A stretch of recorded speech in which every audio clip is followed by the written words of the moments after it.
안녕하세요. 최은전입니다. 오늘은 제가 지금까지 농지연금에 대해서 이야기를 하고 있는데 다시 한번 강조를 좀 하고 싶습니다. 왜냐하면 이 농지연금이라는 출구가 거의 확실한 상태에서 우리가 토지 경매를 통해서 이 반값 농지를 반값 또는 반값 이하의 농지를 구할 수 있다면 사실은 이보다 더 확실한 노후 준비가 있을까라는 생각이 듭니다.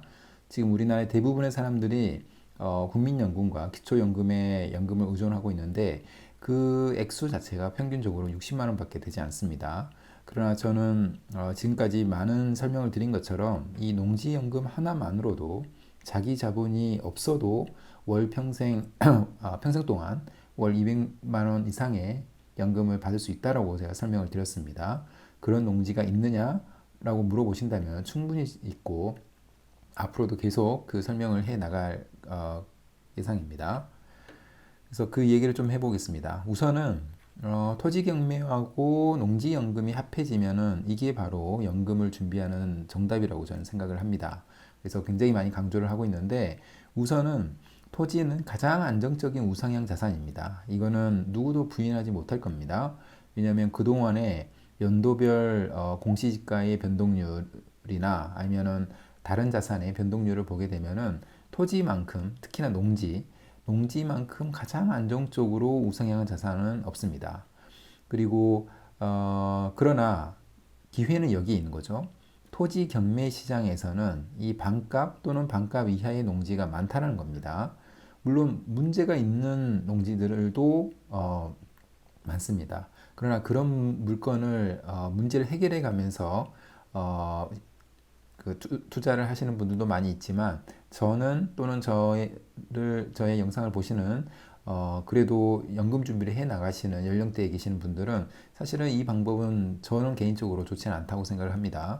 그래서 문제가 없는 농지로 연금을 좀 준비를 해 나가야 된다고 저는 생각을 하고 그러면 문제가 없는 농지는 반값 또는 반값 이하로 떨어진 농지가 없지 않느냐라고 질문하시는 분들이 많은데 그렇지 않습니다. 제가 지금까지 보여드린 영상에서의 물건들도 반값 이하의 농지 최대 한 34% 또는 25%까지 떨어진 농지도 있었습니다. 그래서 그런 물건들이 많지는 않지만 나오고 있다. 그래서 그런 물건들을 어떻게 해결해 가고 분석을 하고 잡아내느냐 이게 관건이라고 저는 생각을 합니다. 그리고 일반적으로 그렇죠. 우리가 토지는 파는 게 문제라고 얘기를 합니다. 그러나 이 농지연금이라는 확실한 추구가 있다는 점을 우리가 간과해서는 안 됩니다. 그래서 농지연금의 대상 농지 조건이 조금씩 까다로워지고 있긴 하지만 그래도 우리가 누가 보더라도 농지로서 활용하고 있다라고 생각되는 이런 농지에 대해서는 농지연금에서 계속 받아줍니다. 농지연금은 국가에서 농업인의 어떤 혜택을 주는 측면이 강하게 있기 때문에 이 농지연금이라는 제도는 앞으로 없어지지 않을 거라고 저는 생각을 합니다. 그리고 결국에는 이 이야기입니다. 토지 경매로 반값 농지를 찾고 농지연금이라는 출구가 합해지면은 이게 바로 연금을 준비하는 가장 확실한 정답이다라고 생각이 듭니다. 반값 농지를 찾는 데 있어서 뭐 여러 가지 경매에 대한 공부라든가 토지에 대한 공부라든가 이런 부분도 필요할 수도 있겠죠. 그리고 농지연금이 출구가 되기 위해서는 그 농업인이 될 수도 있어야 되고 농농 경력을 쌓을 수 있어야 됩니다. 그런 부분들만 해결이 된다면은 이 방식은 무자본으로도 가능한 굉장히 좋은 방법이라고 저는 다시 한번 강조를 하고 싶습니다. 자기 자본 없이 토지 투자하는 방법을 제가 간략하게 설명을 해드리면은 우선은 감정가의 반값 이하로 낙찰을 받습니다. 반값 이하여야 되고 토지 담보 대출이 나오는 문제 없는 물건이어야 됩니다. 그래서 예를 들면 분묘 기주권이라든가 맹지라든가 아니면 법정 지상권이라든가 이런 문제가 있는 물건은 보통은 대출이 나오지 않기 때문에 이런 물건들로 시작을 하면 안 됩니다. 자기 자본이 없는 분들은. 그리고 낙찰 후 잔금 때는 어느 정도의 자기 자본이 필요합니다. 예를 들면 1억으로 우리가 낙찰을 받았다라고 하면은 1억 원에 80%는 대출이 되지만 1억 원의 20%인 2천만 원에 대해서는 자기 자본이 일시적으로는 필요합니다. 그래서 그 부분은 좀 고려를 해야 되고 만약에 우리가 소유권 이전을 하고 나서 6개월이든지 한 1년 후에가 지나면은 정상적인 감정가로 우리가 추가적인 대출을 받을 수가 있습니다. 그래서 예를 들면 우리가 50%로 낙찰을 받았다고 하면은 원래 정상적으로 감정가의 65에서 70%는 대출이 되기 때문에 낙찰금을 뺀 약 한 20% 정도의 추가 대출이 가능하다는 거죠. 그래서 그걸 받아서 저는 개인적으로 2년 정도의 이자만큼만 딱 그 추가 대출을 받아서 보유를 해 보는 겁니다. 추가적으로 더 받을 필요도 없고 딱 이 정도만 받고 이 정도의 추가 대출은 이 물건의 이자로만 사용한다라고 딱 다짐을 하고 시작을 한다면은 보유하는 동안 이자 부담은 없을 거라고 생각을 합니다. 그 다음에 2년 후에 감정가는 추가 상승해 있습니다. 일반적으로는 그연 4%, 5% 또는 그 이상 올라가 있으니까 이자 부담이 2년 후에 또다시 있는 경우에는 또 추가 대출을 일정 부분만큼만 받으면 됩니다. 그래서 무한대로 부담 없이 보유할 수 있게 되는 겁니다. 결국에 이렇게 할 수 있는 이유는 이 감정가의 상승은 복리입니다. 그래서 복리로 증가하는데 이자의 상승은 이자는 단리이기 때문에 항상 이 복리 개념인 감정가의 상승이 이자의 상승보다 큽니다. 이거는 시간이 가면 갈수록 훨씬 더 커지는 거고 여러분들 모두도 한번 계산을 해보시면 쉽게 아실 수 있다고 저는 생각을 합니다. 그래서 이렇게 해서 자기 자본 없이 토지 투자를 할 수 있다라는 거고요. 이런 방법을 통해서라도 아직 준비, 연금 준비가 안 되신 분들은 빨리 준비를 해 나가시기를 다시 한번 말씀드려 보겠습니다. 그래서 저는 이제 이런 것들을 다 준비를 하는 데 있어서 저 나름대로의 어떤 절차 또는 과정에 따라서 농지연금을 준비를 해 나가고 있고 저희 회원들과 함께 그 준비를 해 나가고 있습니다. 그렇지만 이렇게 준비를 해 나가는 과정에서 농지연금이라든가 토지에 대한 우리가 공부를 어느 정도는 할 수 있어야 되고 경매 역시 어느 정도는 공부를 할 수 있어야 됩니다. 알고 있어야 되고 경매 절차라든가 어떤 경매에서 그 위험성이 있는 부분들이 무엇인지 권리상의 문제가 무엇이었길래 이렇게 그 경매로 나왔는지 이런 부분들은 잘 알 수 있어야 되고 이해할 수 있어야 됩니다.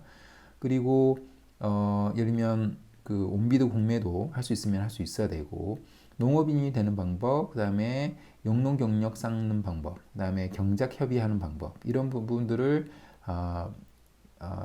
그 구체적으로 또는 알고 있어야 영농 경력을 문제없이 쌓아갈 수 있고 아까 제가 말씀드린 농지연금의 농지를 낙찰받을 수 있게 되는 겁니다. 이제 저는 저희 회원들과 함께 이런 부분들 같이 하고 있습니다. 그러니까 일단 기본적으로 저 역시도 토지 클래스를 통해서 여러 토지에 대한 공부 또는 경매에 대한 공부를 했는데 그런 공부한 내용, 그 다음에 제가 추가적으로 공부한 내용, 경험한 내용을 이 담긴 교육 자료나 어떤 교육 자료를 제공을 해드리고 있습니다. 그래서 제가 쓴 전자책과 PPT로 된 그 교육 자료를 제공을 하고 있는데 사실은 이것만으로도 일반적인 토지 클래스에서는 몇백만 원의 그 돈을 지불하고 수업을 듣는 경우가 많이 있습니다. 사실은 저 역시도 그렇게 해왔고 두세 번의 토지 클래스를 통해서 한 건당 크게는 한 470만 원, 작게는 200만 원 이상의 교육료를 내고 교육만 듣는 이런 수업을 많이 들었습니다. 근데 제가 느낀 거는 교육만으로는 절대로 나의 농지를 낙찰 받을 수 없다라는 거를 알 수 있었기 때문에 저는 그런 경험이 있기 때문에 저하고 같이 하는 회원분들에게는 그렇게 약간은 무책임하게 해서는 안 된다고 저는 생각을 했고 이런 내용을 맨투맨으로 거의 1대1로 같이 해 가고 있습니다. 그래서 일단 물건을 찾고 토지 입지 가격 분석을 일단은 제가 제 나름대로 5개에서 10개 정도의 물건들에 대해서 정리를 한 다음에 그 물건들 하나하나에 대해서 브리핑을 합니다. 그리고 역시 토지 권리 분석에 문제가 없는지 이 부분도 정리를 하고 교육을 시켜드리고 있고 그다음에 농지증 발급 역시도 같이 해 가고 있습니다. 그래서 농지증 발급의 가장 중요한 서류인 이 경영계획서를 작성하는 방법하고 농지증 관련 어떤 교육, 그다음에 실제로 정부24에 들어가서 농지증을 같이 신청을 하고 있습니다. 그 다음에 임장을 같이 갑니다. 그래서 임장을 같이 가서 같이 교육을 하고 어떤 부분을 봐야 될지 교육을 드리고 실제로 같이 보면서 이 농지가 농지연금용 농지로서 적절한지 판단을 같이 합니다. 그 다음에 경매 준비와 필요할 경우에 제가 경매장도 같이 가서 조금 혼자서 판단하기 어려우신 분들을 위해서는 같이 참여하고 있습니다. 그래서 준비 서류라든가 입찰가에 대한 전략도 같이 논의를 하고 있습니다.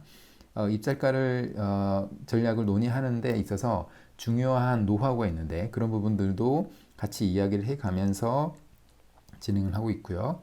소유권 이전과 관련된 등기 컨설팅도 같이 하고 있고 경작협의 가장 중요한 이 경작협의는 저의 노하우를 공유하면서 어떻게 지역 주민들과 이 경작협의를 무난하게 할 수 있는지 그리고 어려움이 있다면 같이 제가 개입을 해서 같이 해 나가고 있습니다.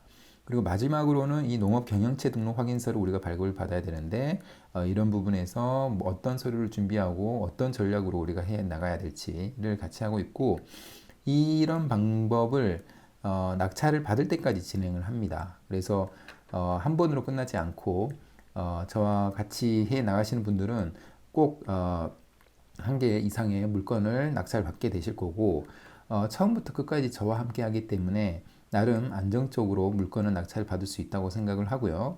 그 다음에 농지연금을 바로바로 준비를 할 수 있습니다. 그래서 저 낙찰 받으신 회원분들은 이제 2년 후에는 바로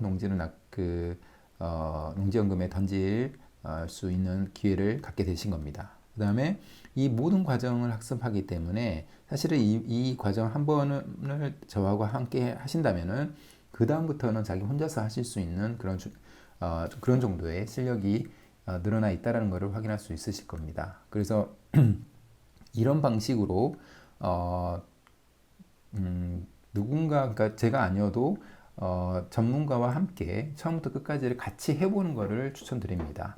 교육만 듣고 스스로 하려고 하면 잘 안 됩니다. 그래서 그런 부분들에 대해서 보완할 수 있기 때문에 도움이 필요하신 분들은 저에게 연락을 주시면 같이 해 나가도록 하고 아까 제가 말씀드린 토지 경매를 통한 반값 농지 그리고 농지연금이라는 거의 확실한